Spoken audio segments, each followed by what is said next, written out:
இப்போல்லாம் என்னோடய இன்ஸ்டாவாக இருந்தாலும் சரி, யூடியூப் ஓப்பன் பண்ணாலும், எந்த ஒரு டெம்பிள் பற்றி கேட்டாலுமே, நம்பளா வந்து முடிவு பண்ணா அங்கே போக முடியாது. அங்கேருந்து ஒருத்தவங்க அந்த கடவுள் நம்மள அழைச்சா தான் நம்மளால போக முடியும் அப்படின்ட்டு இதே மாரி தான் ரிப்பீட்டட் ரீல்ஸ் நான் பார்த்துட்டே இருக்கேன். ஸோ அந்த மாரி நான் ரியலைஸ் பண்ணது தான் இந்த வீக்ல நடந்த எல்லாமே.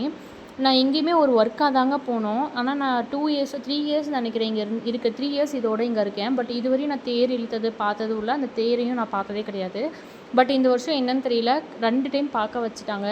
அன்றைக்கி என்னடா ரஷ்ஷாக இருக்குன்னு சொல்லி நாங்கள் போவோம். தேர் வந்து வாஷ் பண்ணி ரெடி பண்ணுறதுக்காக பூஜை பண்ணி இழுத்துட்ருந்தாங்க.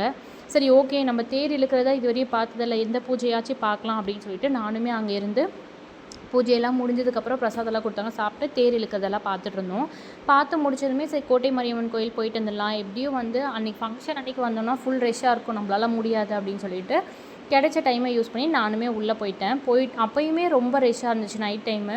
நானும் போய் சாமி கும்பிட்டுட்டு நல்லபடியாக வந்துட்டுருந்தோம். வந்துட்டுருக்கும்போது ஒரு அக்காவுக்கு சாமி வந்துச்சு. எனக்கு சாமி வந்தவங்கள பார்த்தாலே கொஞ்சம் பயம். அதுக்கப்புறம் நானும் தூரத்துலேருந்தே பார்த்துட்ருந்தேன். பார்த்துட்டு அதுக்கப்புறம் நாங்களும் சாமி பிரசாதம்லாம் வாங்கிட்டு நல்லபடியாக கிளம்பிட்டோம். இந்த மாதிரி மோர் வீடியோஸ்க்கு வனித்து விலாக்ஸை சப்ஸ்கிரைப் பண்ணிக்கோங்க.